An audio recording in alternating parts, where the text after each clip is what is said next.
BJP graduate MLC అభ్యర్థి చిన్నమల అంజిరెడ్డి తన గెలుపుపై ధీమాగా ఉన్నారు. ప్రజల కోసం, పట్టభద్రుల కోసం కొట్లాడింది తామేనని, ఓట్లు అడిగే నైతిక హక్కు కూడా తమకే ఉందన్నారు. తాను గెలిస్తే తన జీతంతో ప్రతి నెల పాఠశాలల అభివృద్ధికి ఖర్చు చేస్తానని చెబుతున్న బీజేపీ పట్టభద్రుల ఎమ్మెల్సీ అభ్యర్థి అంజిరెడ్డితో మా ప్రతినిధి శ్రీనివాస్ ఫేస్ టు ఫేస్. పట్టభద్రుల ఎమ్మెల్సీ అంకానికి చివరిగా మరొక 4-5 రోజుల గడువు ఉన్నటువంటి నేపథ్యం లోపల బీజేపీ ఇటు ప్రజలకు వద్దకు వెళ్ళి ఓటు తమకే వేయాలని చెప్పి అభ్యర్థిస్తున్నటువంటి నేపథ్యంలో ప్రస్తుతం మనకు అంజిరెడ్డి గారు. సార్ చెప్పండి, ముఖ్యంగా మీరు ఇటీవల ఒకటి రిలీజ్ చేశారు, సోషల్ మీడియాలో వైరల్ అవుతుంది. ₹1 కూడా జీతం తీసుకోకుండా తాను అభివృద్ధి చేస్తానంటున్నారు. అది అంటే ఏంటిది? అది ఒకటి ముఖ్యమంత్రి గారు ఏమన్నారు, మండల్లో ఒక ఇంటర్నేషనల్ స్కూల్ కడతా అని చెప్పి అక్కడ సున్నం వేసిన దాఖలాలు లేవు. దానికి చెల్లించి నాకు వచ్చే శాలరీ ఏదైతే ఉందో ప్రతి నెల స్కూల్స్కు అమౌంట్ డొనేషన్ చేసి అన్నీ డెవలప్ చేస్తానని నేను తెలియజేస్తా ఉన్నాను. ఎందుకంటే నేను కూడా గవర్నమెంట్ స్కూల్లో చదువుకున్నాను. గవర్నమెంట్ పరిస్థితి దానికి ఫర్నిచర్ లేకుండా ఏం లేకుండా చాలా ఇబ్బందులు ఉన్నాయి. కనీసం విద్యామంత్రే ముఖ్యమంత్రి బడ్జెట్లో కేవలము 6-7% పెట్టేసి ఇబ్బందులు అవుతూ ఉన్నాయి. దాన్ని బట్టి నేను చెల్లించి ఇప్పుడే ముంగట చెప్పినాను, జీతం తీసుకోకుండా స్కూల్స్కు డెవలప్మెంట్ కోసానికి వచ్చే సార్లు వాళ్ళకే ఇచ్చి నేను వర్కౌట్ చేస్తాను. అంటే 5 సంవత్సరాలు అంటే దాదాపుగా మీ పదవీ కాలం లోపల ఉన్నటువంటి మొత్తం సాలరీని కూడా ఇటు స్కూల్ డెవలప్మెంట్కే చేస్తారా? 5 కాదు, 6 సంవత్సరాలు. 6 సంవత్సరాలు నీకు కూడా ఏదైనా స్కూల్ ఉందనుకో, చెప్పండి, ఏ స్కూల్ అన్నా ఏదైనా మండలం ఉందనుకో, ప్రతి స్కూల్లో 100% వర్కౌట్ చేస్తా. ఇంకెక్కువ మంది కాంపిటీషన్ వచ్చి లాటరీ ద్వారా ఇక్కడ తీసి నేను వర్కౌట్ చేస్తాను. ఇచ్చిన మాట నిలబెట్టుకో.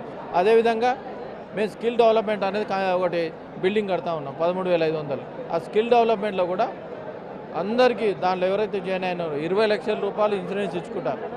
వాళ్ళందరికీ జాబ్లు ప్రొవైడ్ చేసే పద్ధతిలో నీకు సాఫ్ట్వేర్ అయినా సరే, హార్డ్వేర్ అయినా సరే, ట్రైనింగ్, కెమికల్ ట్రైనింగ్ అయినా సరే, ప్రతి ఒక్కరికి ట్రైనింగ్ ఇచ్చుకుంటా స్కిల్ చేసి దాన్ని ప్లాన్ చేస్తూ ఉన్నాము.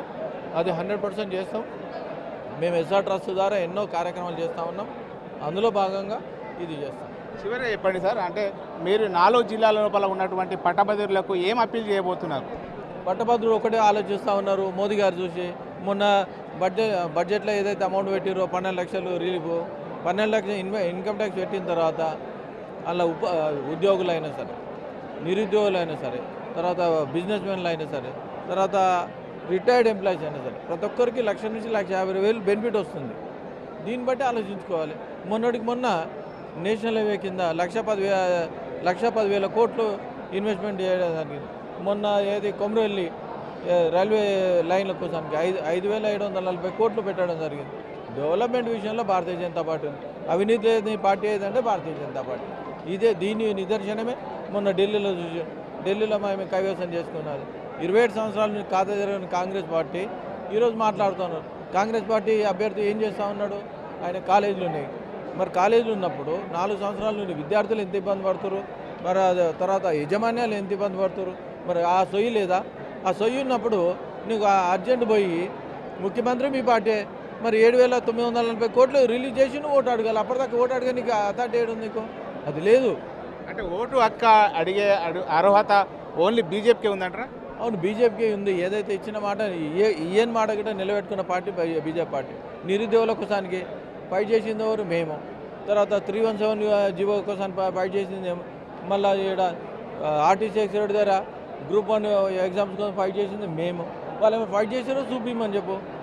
ఇదే ముఖ్యమంత్రి, ఇదే కాంగ్రెస్ పార్టీ 58 సంవత్సరాల నుండి 61 సంవత్సరాలు చేస్తే ఎంత లొల్లు పెట్టిరు. మరి 61 సంవత్సరాల నుంచి 65 సంవత్సరాలు నువ్వు చేసినావు, మరి ఎంత నీకు అర్థం కదా?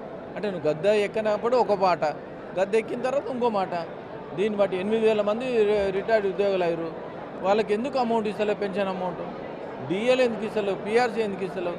ఇవన్నీ మీరు చూడండి. యాక్చువల్ ఏంటంటే ఇచ్చిన మాట నిలబెట్టిన దాకా భారతీయ జనతా పార్టీ మీ వైపు ఉంటుంది. మీ కోసానికి నేను ఫైట్ చేసి, మండల్లో ఫైట్ చేసి వాళ్ళ మెడలోంచి పని చేపిస్తాను. ఎందుకంటే కేంద్రంలో మాది ఉంది. కేంద్ర నిధులతో ఈరోజు నడుస్తూ ఉన్నది పార్టీ. ఇది మొత్తానికైతే ఖచ్చితంగా ఓటు అడిగే హక్కు తమకే ఉందని చెప్పి గత 6 సంవత్సరాల లోపల వచ్చేటువంటి జీతాన్ని తాను తన కాన్స్టిట్యున్సీ పరిధి లోపల ఉన్నటువంటి స్కూళ్ళ అభివృద్ధి కోసమే కేటాయిస్తానని చెప్పి ఖచ్చితంగా తనకు ఓటు వేస్తారు, తానే ఎక్కువ మెజార్టీతో గెలుస్తానని చెప్పి అయితే అంజిరెడ్డి ధీమా వ్యక్తం చేస్తున్నటువంటి పరిస్థితి కనబడుతుంది. కెమెరా పర్సన్ అంజితో శ్రీనివాస్, బిగ్ టీవీ, కరీంనగర్.